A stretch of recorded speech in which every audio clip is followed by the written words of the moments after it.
Hi, my name's Phil. I like to talk about politics, and oh my goodness, this was the crazy day that just kept on giving. I'm going to have to do so many videos. But in this video, what I want to really talk about is Boris Johnson's surrender deal. I am sort of being a little bit facetious calling it that, but there is actually really good reason for it, which I will get onto. And I also potentially want to talk about Jeremy Corbyn making a bit of a promise that sounded too good to be true. Until later on it was too good to be true. But first, if you find yourself enjoying the video, then please click the like button and subscribe to the channel. So the first thing that I probably need to start with is by saying that as far as may be told at this point, Boris Johnson's deal is of course exactly the same as the withdrawal agreement that he trashed, but with a couple of differences. So the main one being that the customs area covering only Northern Ireland as opposed to the whole of the UK with the backstop. Now, this was something that the EU originally suggested, but Theresa May turned it down due to opposition from the hard right. So basically, Boris Johnson's deal is actually different only in this respect, in that he replaced a Conservative proposal with an EU proposal. So it's perfectly reasonable to call it his surrender deal, because he's basically taken out a bit that Britain wanted, sort of, the last British government, and put in the bit that the EU wanted. More taking back control for you right there. There are actually a couple of other differences that are much, much worse for the UK as well than May's original deal.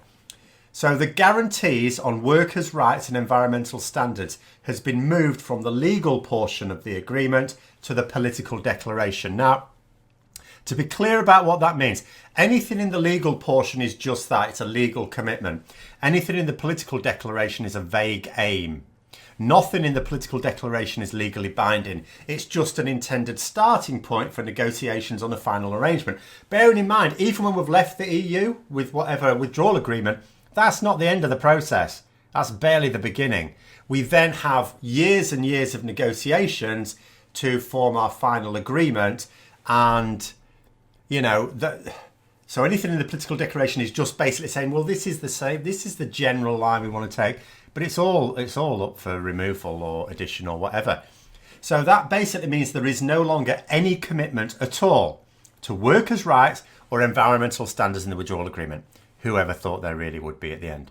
If we leave the EU and the negotiations begin, the government at the time or any future government can just throw those on the bonfire at any time they like on a whim. Now, before I get on to the next stage, it's also worth referring you back to something I said yesterday, and I'll have to talk about this in the next video today as well. So I noted that Johnson's border up the Irish Sea falls foul of an Act of Parliament, the Taxation Act 2018. And it's on this basis that Jolyon Maugham QC, who is the guy who's already been a legal thorn in the side of Boris Johnson, is threatening legal action against this deal. So, sure, as I noted yesterday, the Act could be amended or repealed, but the Act itself makes it illegal to enter into discussions on the basis of the new backstop proposal. It basically makes it illegal to discuss any negotiations that would have different customs arrangements within the UK. Now, it may be that Boris Johnson has already broken the law by simply obtaining this political agreement on that withdrawal agreement. Besides, the Act hasn't been amended or repealed as yet, so the withdrawal agreement as it stands is currently illegal in UK law. But that is a legal issue which may or may not prevent MPs from even voting on the deal this Saturday. There is a case in court tomorrow to hear this, but the timing to me would sound quite tight. But let's assume that MPs are allowed to debate and vote on it on Saturday. So what else is there? Arlene Foster, who is the head of the extremely right-wing DUP, has said that she cannot accept this deal as things stand. Now, whether that means she wants the deal changing or she wants a large bribe, something we know she's partial to, I don't yet know. But the hardliners in the ERG have also said that if the DUP won't support it, neither will they. Interesting that a group of dozens of Conservative MPs won't vote based on what they think, but what 10 MPs in a different party think. More taking back control there. Seems to be a bit of a theme today. So Boris Johnson has a day to convince the DUP to get on board with it. Or someone will have to convince them anyway. He's at the summit looking all smiley and happy because they've given tentative agreement to his deal. So negotiations with Foster will not be as easy as other times. Of course, the agreement means that Northern Ireland would be subject to rules decided by the Republic of Ireland, and that customs arrangements would diverge from the rest of the UK. In a matter of no time at all, Northern Ireland would become one with Ireland and totally separate to the Great Britain by proxy. Reunification at that point would seem little more than a formality. And this is something that DUP say they are dead set against. So in theory, no bribe should be large enough to get their support. But we will see on Saturday. But either way, Johnson will still have to seek an extension. Even with political approval from the EU, and even if Parliament votes in favour of it, that's not good enough for the Benn Act. Because Johnson was too dumb to hand in his work by the deadline, something that makes the teacher in me groan, there wasn't time to get the legal agreement that he actually needs from the EU. But the DUP won't agree, well then that means the deal will almost certainly fail regardless. And not only will we have an extension, or at least we request an extension, but Johnson will have no way of taking us out of the EU, even with a little delay. His deal would be sunk, and no deal would be approved by, will not be approved by Parliament. Sorry, Parliament are never going to allow us to exit with no deal. Now, it should also be noted that this latest version of the agreement is worse economically than the original version. All those red lines that Theresa May put in made it difficult to impossible for us to trade with other countries on anything like a reasonable footing. This latest version makes it more difficult to even trade amongst ourselves, as well as other countries, because we put a bloody great border within the UK. The best thing that can be said is that the transition period, which would delay all this border nonsense happening, will probably never end. Instead of keep extending the Article 50 process, we'll just keep extending the transition period instead. It's quite similar to what we're doing now, but where we have less control. There's that theme again. Next, it is worth noting that despite yesterday's assurances from the government that Boris Johnson will seek the extension, today he seems to have gone back on it again. They're saying that the EU can take the deal or no deal, but there will be no delays and we're leaving on October the 31st. Naturally, this is just for show for the newspapers so that Johnson can humiliate himself yet again. He is legally obliged to seek the extension, and he's legally obliged to do it on Saturday. No matter how the vote goes, irrelevant.